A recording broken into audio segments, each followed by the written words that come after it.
वो ठीक है। यीशु मसीह ने उस सामरी स्त्री से कहा था, मैं जीवन का जल। तो आज जो हम प्यासे हैं, हम किस बात के लिए प्यासे हैं? हम जीवन के जल के लिए प्यासे हैं। और जो हमको कौन दे सकता है? सिर्फ प्रभु यीशु मसीह ही दे सकता है। वो जीवन का जल हमको कहाँ ले जाएगा कि हम नष्ट ना होंगे और अनंत जीवन पाएंगे। हालेलुया। इसीलिए परमेश्वर ने कहा, जो इसको पी लेगा वो कभी प्यासा ना रहेगा। तो आज अगर हमारे जीवन में अगर यीशु मसीह है, यीशु मसीह है, तो क्या हम प्यासे हैं?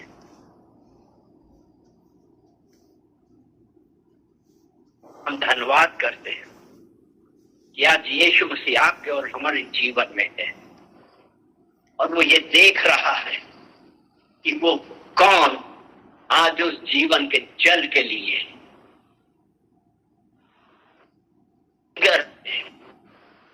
कौन उस जीवन का जल ग्रहण करने के तैयार है। चलिए प्रार्थना करते हैं और इस ऑफरिंग के लिए भी प्रार्थना करते हैं। सारा आदर महिमा हम आपको देते हैं पिता परमेश्वर। ये ऑफरिंग, ये भेंट लोगों ने राज्य के विस्तार के लिए दी है। प्रार्थना करते हैं कि पिता परमेश्वर हर एक जन को छूइए पिता परमेश्वर, और 30 गुना 60 गुना 100 गुना धन्यवाद करते हैं इस भेंट को आपके नाम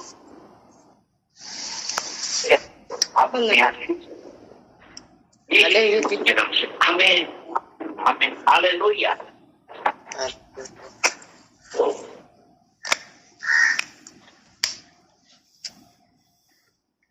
सोनू अपना माइक बंद रखो।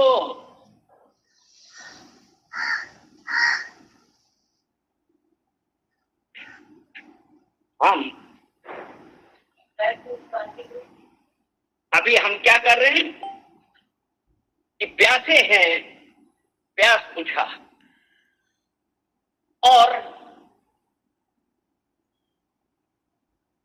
यीशु मसीह ने काफी कुछ हम लोगों से बातें करी हैं अपने बच्चों के द्वारा।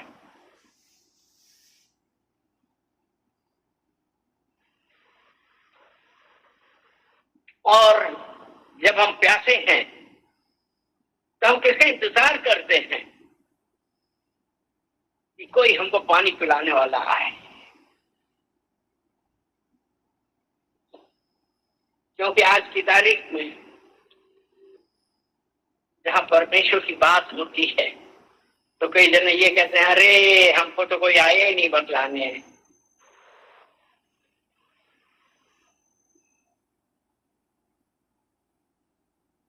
हम एक वचन पहले पढ़ते हैं, आमोस उसका 8 अध्याय और उसका 11। आमोस 8 अध्याय और उसका 11 वचन। देखो ऐसे भी जन आते हैं,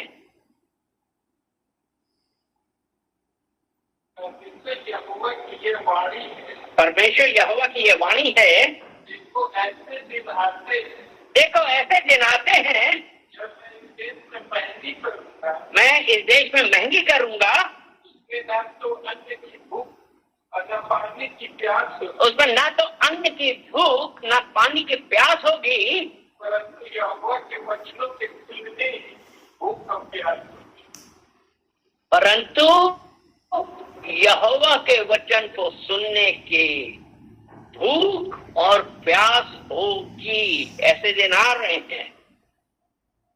परमेश्वर हर कार्य अपने समय पे करता है। और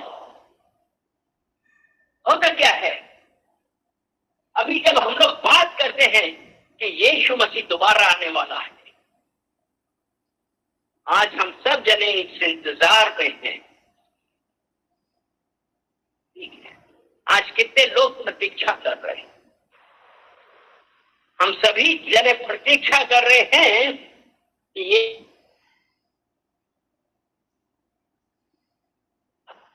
उठा लिए जाएंगे, स्वर्ग में उठा लिए जाएंगे। दूसरा क्वेश्चन आता है, क्या हम इसके लिए तैयार हैं? क्या हम इसके लिए तैयार हैं। हमारा ये कहना कि यीशु मसीह आएगा और हम उसके साथ उठा दिए जाएंगे, जरूरत इस बात की हम ये देखें कि क्या हम उसके लिए तैयार हैं। और यीशु मसीह ने इसको एक बहुत अच्छे दृष्टांत से समझाया है, और वो दृष्टांत है मत्ती 25 में 10 कुंवारियों का दृष्टांत।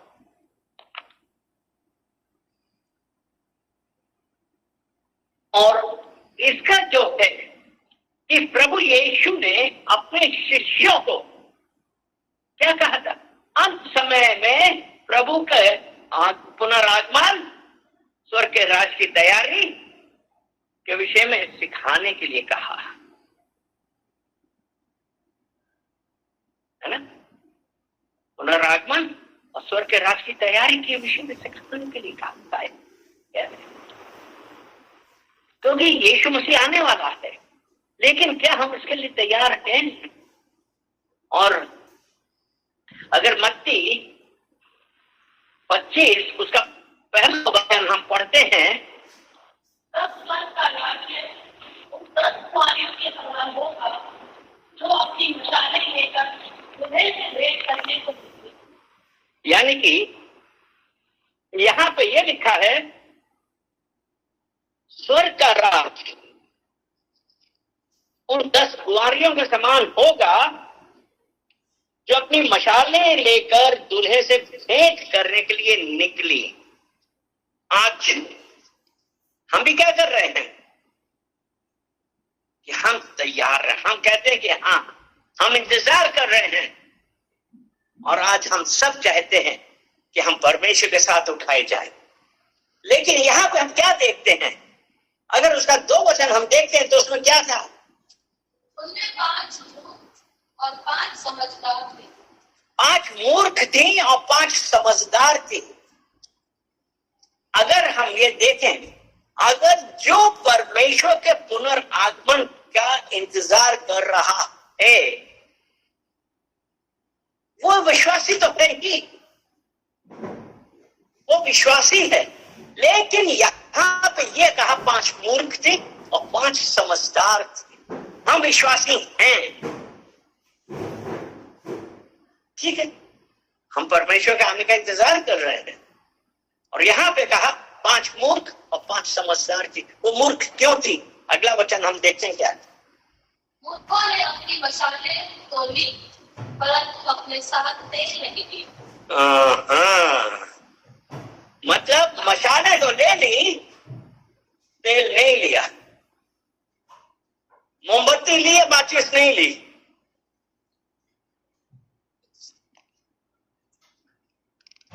टॉर्च ली है लेकिन बैटरी नहीं है।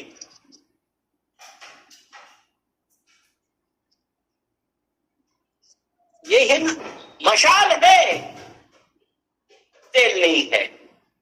तो क्या है, विश्वासी है, उसके पुनरागमन की हम तैयारी में बैठे हुए हैं, लेकिन हमारे पास तेल नहीं है। और अब ये है, लेकिन बुद्धिमान के पास क्या था, आगे क्या था, परंतु समझदारों ने अपनी मशालों के साथ अपनी कुप्पियों में तेल भी भर लिया। हाँ, जो समझदार थी उसने मशाल में जो भी तेल था उसके अलावा एक्स्ट्रा तेल भी रखा। तो आज जरूरत इस बात की है कि हम मसीही लोग हैं, परमेश्वर का पुनरागमन की तैयारी में हैं, इंतजार कर रहे हैं। तो क्या हमारी कुप्पी में तेल है?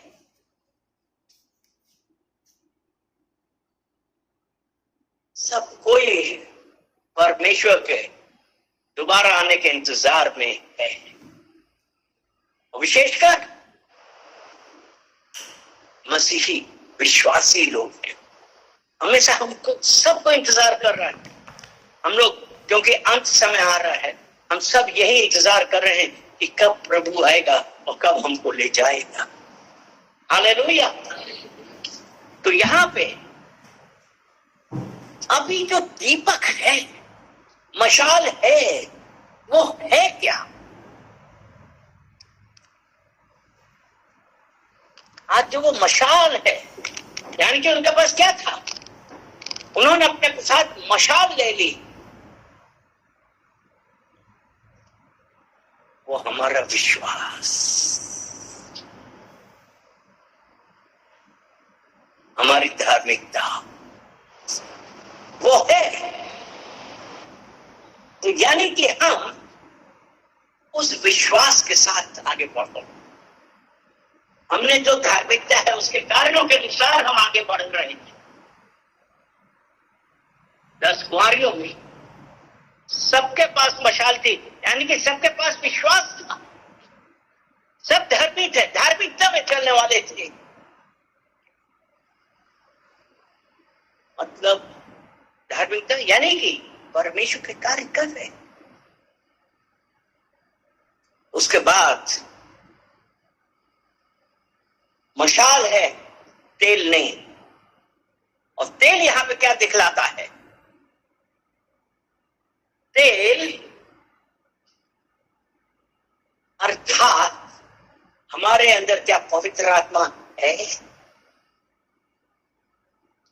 क्या हम अंदर से तैयार हैं? और यह कब होगा? जब हमारा परमेश्वर के साथ संबंध होगा। मशाल, तेल। 5 मूर्ख मशाल है लेकिन पवित्र आत्मा नहीं, परमेश्वर के साथ संबंध नहीं। दिखा रहे हैं कि हम मसीही हैं, लेकिन हम काम क्या कर रहे हैं? क्या हम मसीहों वाले काम कर रहे हैं कि हम बुराइयां, गाली गलौज, चोरी, फ्रॉड ये कर रहे हैं? यहां पे ये है कि परमेश्वर से संबंध नहीं, आंतरिक तैयारी नहीं है। हम मूर्ख लोग इस इंतजार में है कि प्रभु आएगा और दूल्हा क्या? ये था ना, पहला वचन क्या था? हाँ, मशाले लेकर, हाँ, किससे भेंट करने के लिए? दूल्हे से। और दूल्हा कौन? यीशु मसीह। यानी कि हमारा विश्वास, हमारी आंतरिक तैयारी, हमारे अंदर पवित्र आत्मा और हमारा परमेश्वर के साथ संबंध, हम किसके लिए इंतजार कर रहे हैं? यीशु मसीह के लिए, जो आने वाला है। 25 का 5 पढ़ूंगा। हाँ। तो वे सब ऊँघने लगे और सो गए। दूल्हे के आने में देर हुई तो सब ऊँघने लगी और सो गई। यानी कि परमेश्वर आएगा, अवश्य आएगा, लेकिन हमको इंतजार करना है।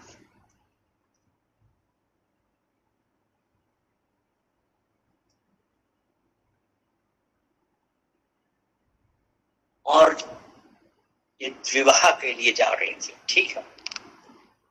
और जब हम इसका वचन पढ़ते हैं,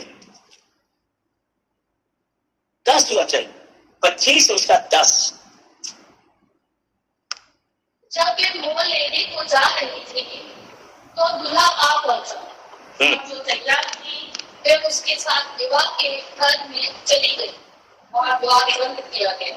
वो विवाह के घर में चली गई, अर्थात विवाह का भोज विवाह के घर में, अर्थात स्वर्ग में उसके साथ चली गई। ये क्या दर्शाता है?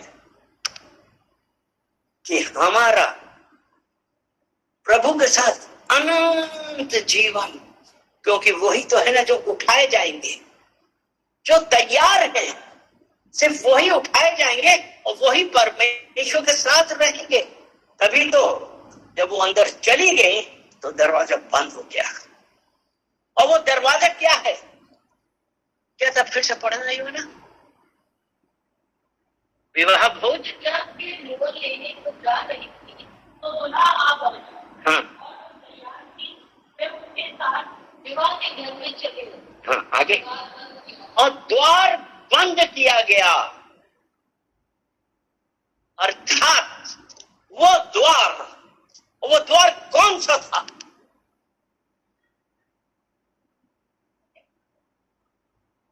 वो द्वार परमेश्वर का अनुग्रह है। जब परमेश्वर का अनुग्रह हुआ, अनुग्रह कैसे हुआ? जब हमारे उस परमेश्वर के साथ एक संबंध था, पवित्र आत्मा हमारे अंदर है, तब हम प्रभु के साथ उसकी संगति में रहेंगे। इसीलिए पहला कुरिन्थियों 6 अध्याय उसका 17 वचन कहता है, जो प्रभु की संगति में रहता है वो उसके साथ एक आत्मा हो जाता है। पहला कुरिन्थियों 6 अध्याय और 17 वचन, 1 Corinthians 6:17, यानी कि वो अनुग्रह, by his grace I am saved, उसके अनुग्रह से ही हमारा उद्धार हुआ, हमें किसी कार्यों की वजह से नहीं। इफिसियों 2 अध्याय उसका 8 वचन, क्योंकि विश्वास के द्वारा अनुग्रह से तुम्हारा उद्धार हुआ। यानी कि वो जो द्वार है वो है अनुग्रह का द्वार। परमेश्वर पे हमने विश्वास किया, परमेश्वर का अनुग्रह हुआ और हमारा उद्धार हुआ। हालेलुया। हमारे लिए जरूरी है कि हम उस परमेश्वर के अनुसार चले। आज हमारे पास मशाल है तो हमारे पास तेल भी होना चाहिए। अगर तेल नहीं तो मशाल बेकार है।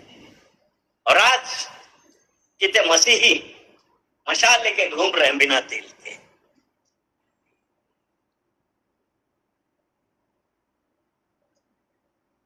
क्योंकि वो सोचते हम ये धार्मिकता के कार्य कर रहे हैं।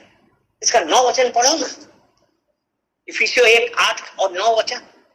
और न कर्मों के कारण ऐसा ना हो कि कोई घमंड करे। हाँ, तो यहाँ पे क्या है? अगर परमेश्वर का उद्धार नहीं है, परमेश्वर का अनुग्रह नहीं है, तो हमारा उद्धार नहीं है। क्योंकि विश्वास से ही परमेश्वर के अनुग्रह के द्वारा तुम्हारा उद्धार हुआ। और 9 वचन ये कहता है, कर्मों के कारण नहीं। यानी कि हम क्या सोच रहे हैं? हमने अनाथालय में खिलाया, हमने ऑर्फनेज खोला, हमने बूढ़ों के खाना खिला रहे हैं, हमने शादियां करवा दी, गरीबों की शादियां करवा दी, हमने खाना खिला दिया।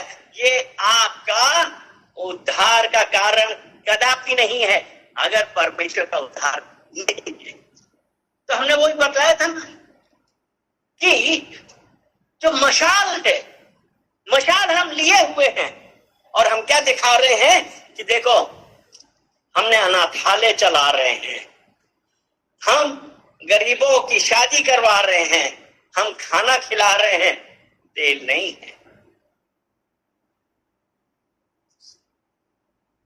क्या हम परमेश्वर के साथ रहेंगे? क्योंकि उसका 25 का 11 वचन पढ़ेंगे ना,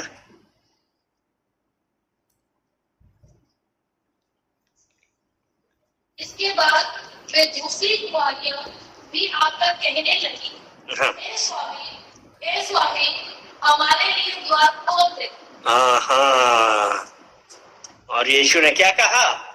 मैं तुझसे सच सच कहता हूँ कि मैं तुम्हें नहीं जानता।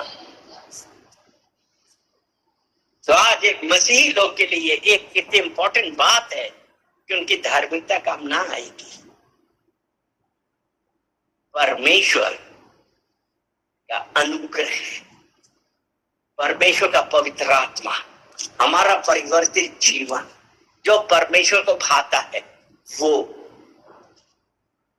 हम मशाल लेकर घूम रहे हैं, लेकिन हमारे जीवन में कोई कार्य ऐसा नहीं है जिसे परमेश्वर के नाम की महिमा होती हो, तो परमेश्वर तो यही कहेगा, मैं तो तुम्हें नहीं जानता, नहीं जानता। क्योंकि कुंवारी प्रतीक्षा कर रही है। कैसी 10 की 10 कुंवारी प्रतीक्षा कर रही, लेकिन सिर्फ आधे लोग तैयार हैं। क्या हम तैयार हैं? हम ये तो बता देते हैं कि यीशु आने वाला है, हम उसके साथ उठाए जाएंगे, लेकिन हम ये तो बता ही नहीं रहे हैं कि कौन लोग उठाए जाएंगे।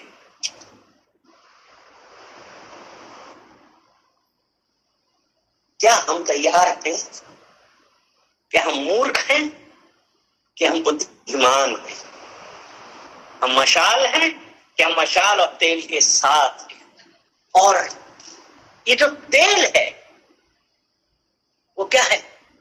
होली स्पिरिट, पवित्र आत्मा। और ये कैसा है? पवित्र है, लेकिन ये व्यक्तिगत है, पर्सनल। और उन मूर्ख कुंवारियों ने क्या कहा कि तेल हमें दे दो। तो पवित्र आत्मा उधार नहीं दिया जा सकता,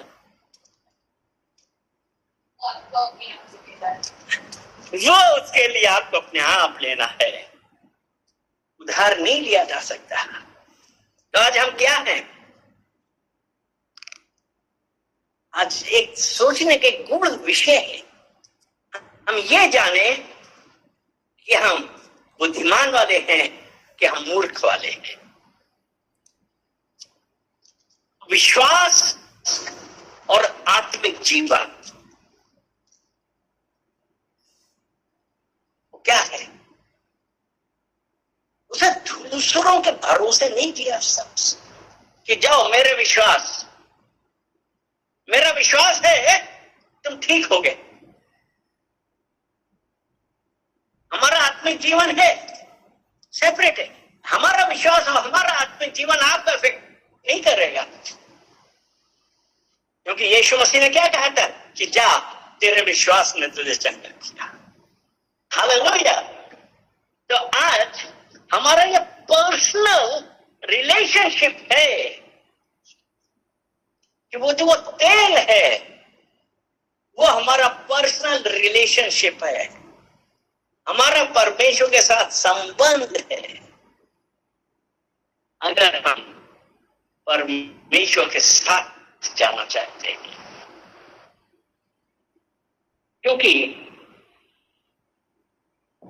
ये आत्मिक जीवन, विश्वास हर एक का व्यक्तिगत अनुभव है। और जो मशाल है वो क्या है? वो हमारा बाहरी जीवन दिखाता है, वो हमारा बाहरी जीवन है। और तेल हमारे आंतरिक जीवन का प्रतीक है।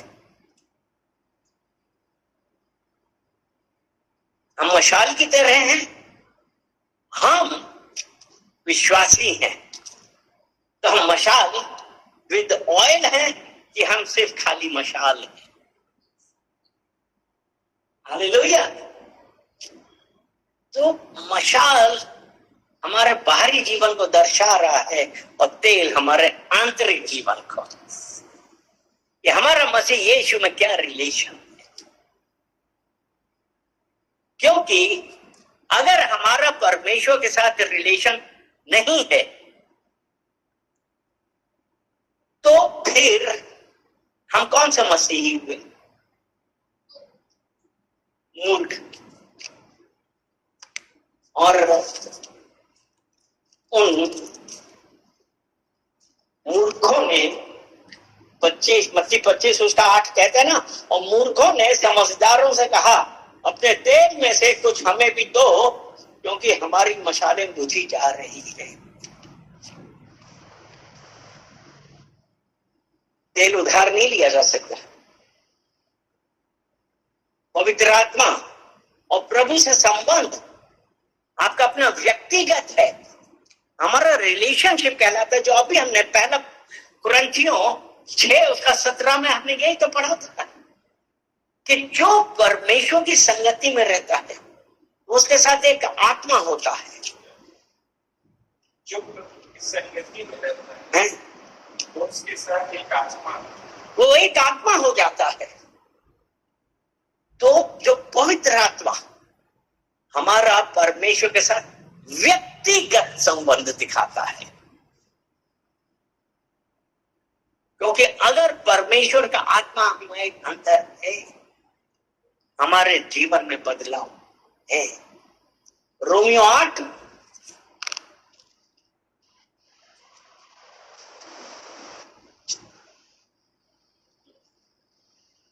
और उसका 14 पढ़ते हैं। इसलिए जितने लोग परमेश्वर के आत्मा के चलाए चलते हैं वे ही परमेश्वर के पुत्र हैं। रोमियो 8 और उसका 14। इसलिए जितने लोग परमेश्वर की आत्मा के चलाए चलते हैं वे ही परमेश्वर के पुत्र हैं। यानी कि पवित्र आत्मा से संबंध, और पवित्र आत्मा से संबंध क्या था? पहला कुरिन्थियों 6 के 17 में यही था कि जो परमेश्वर की संगति में रहता है वो उसके साथ एक आत्मा हो जाता है। और यहाँ रोमियो 8 उसके 14 में कहा कि जितने लोग परमेश्वर की आत्मा के चलाए चलते हैं वही उसके पुत्र हैं। पहला कुरिन्थियों 3 अध्याय 16 और 17 वचन। क्या तुम नहीं जानते कि तुम परमेश्वर का मंदिर हो और परमेश्वर की आत्मा तुम में वास करती है? हम परमेश्वर का मंदिर हैं और परमेश्वर का आत्मा हमारे अंदर वास कर रहा है। और अभी जो हमने रोमियो 8 के 14 में पढ़ा ना, जो परमेश्वर के आत्मा के चलाए चलते हैं, और यहाँ पे ये कह रहा है कि तुम परमेश्वर का मंदिर हो और परमेश्वर का आत्मा तुम्हारे अंदर है, वास कर रहा है। आगे, यदि कोई परमेश्वर के मंदिर को नष्ट करेगा तो परमेश्वर उसे नष्ट करेगा।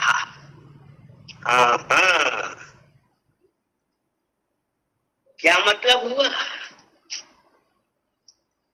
कि हमारा शरीर, क्योंकि पहला कुरिन्थियों 6 के 19 में कहा, क्या तुम नहीं जानते कि तुम्हारा शरीर पवित्र आत्मा का मंदिर है और जो तुम्हें परमेश्वर की ओर से दिया गया है। और जब ये हुआ कि जो इस मंदिर का नाश करेगा, हम नाश कैसे करते हैं? कुलिस्सियों 3 उसका 5 अध्याय 5 वचन और 6 वचन, उसका 5 और 6। इसलिए अपने उन अंगों को मार डालो, इसलिए अपना उन अंगों को मार डालो जो पृथ्वी पर है, अर्थात व्यभिचार, अशुद्धता, दुष्ट कामना, बुरी लालसा और लोभ जो मूर्ति पूजा के बराबर है। आगे, इन्हीं के कारण परमेश्वर का प्रकोप तुम पर आ पड़ा, आज्ञा ना मानने वालों को आ पड़ा। आगे भी पढ़ लो। और तुम भी उन सब बुराइयों में जीवन व्यतीत करते थे। और उन्हीं के अनुसार चलते थे। और उन्हीं के अनुसार चलते थे। पर को अपना क्रोध, रोष, वैभव, निंदा, मुंह से गालियां बकना, ये सब बातें छोड़ दो। ये सब बातें छोड़ दो। एक दूसरे से झूठ मत बोलो। हाँ, एक दूसरे से झूठ मत बोलो, क्योंकि तुमने पुराने मनुष्य को उतार दिया है, अपने कामों में उतार दिया है। एक दूसरे से झूठ मत बोलो, एक दूसरे से झूठ मत बोलो। ये शरीर पवित्र आत्मा का मंदिर है, और पहला कुरान ने कहा जो इस मंदिर का नाश करेगा परमेश्वर उसे नाश कर देगा। आज हम इन सब चीजों में कितना हैं?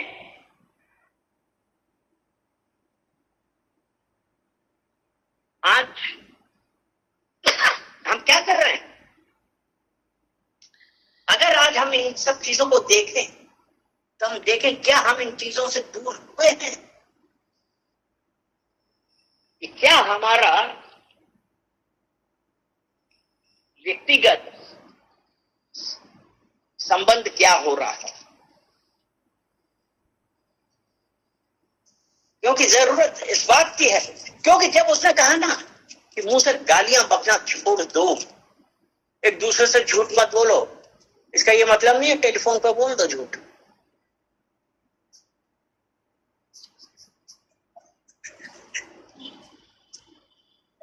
तो एक दूसरे से झूठ मत बोलो।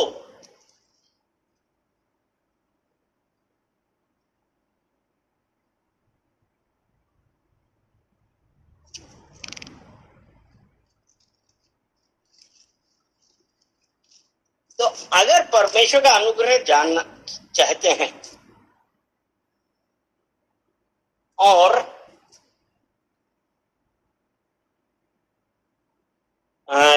गलातियों 5 और उसका 19 और 20 और 21, गलातियों 5 उसका 19, 20 और 21।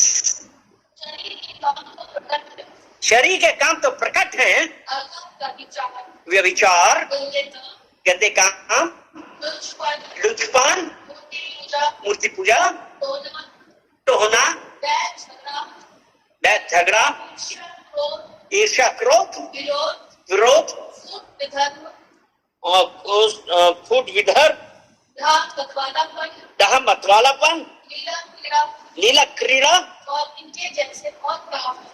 इनके जैसे और काम हैं। इनके विषय में मैं तुमसे पहले ही कह देता हूँ, इनके विषय में मैं तुमसे पहले ही कह देता हूँ, जैसे पहले कुछ भी पहले भी कह चुका हूँ, ऐसे काम करने वाला परमेश्वर के राज्य का वारिस ना होगा। परमेश्वर के राज्य का वारिस ना होगा। मशाल है।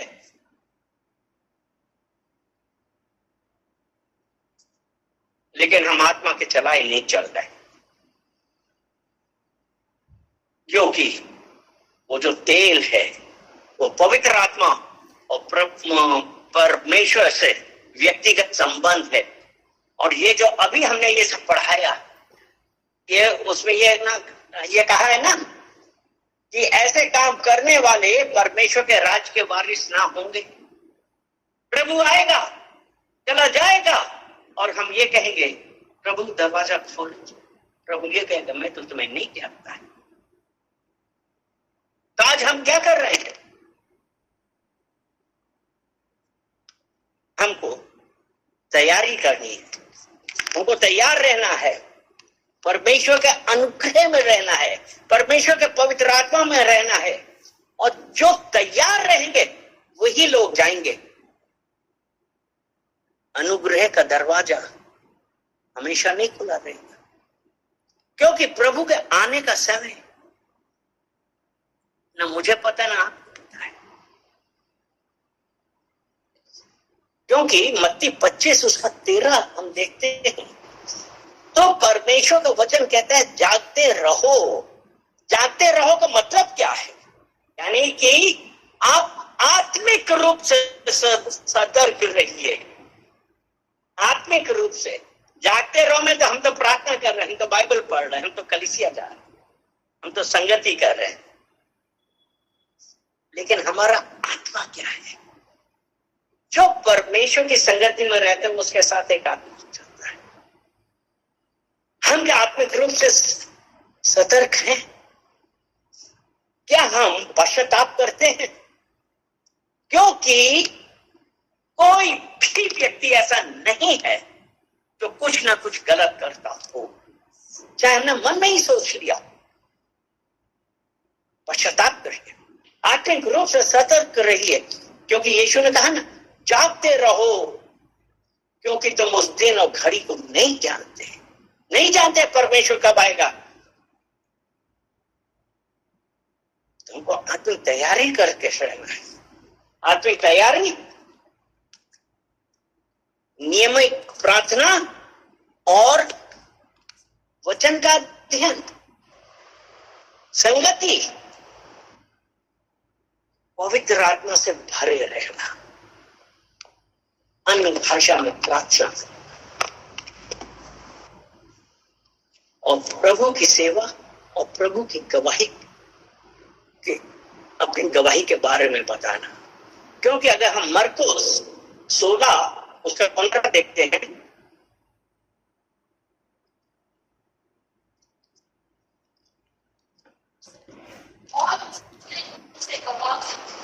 सारे जगत में जाकर सारी धरती के लोगों को सुसमाचार प्रचार करो। जो विश्वास करे और जो किस्मत है उसी का उद्धार होगा।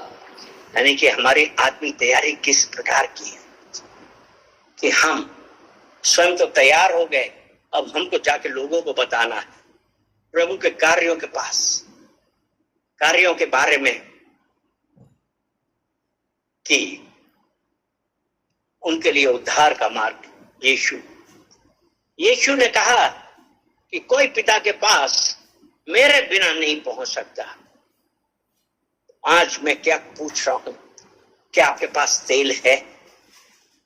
क्या हम आत्मिक रूप से तैयार है प्रभु से मिलने के लिए?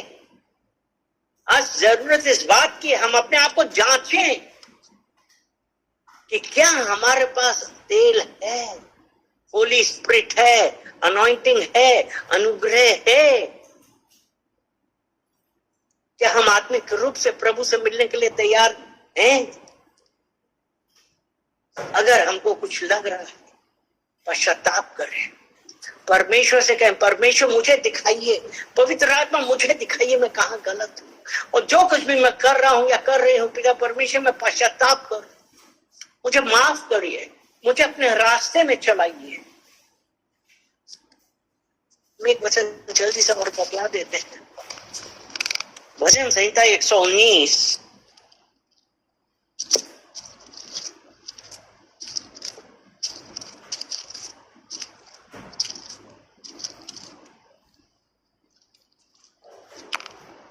उसका 33 वचन 33।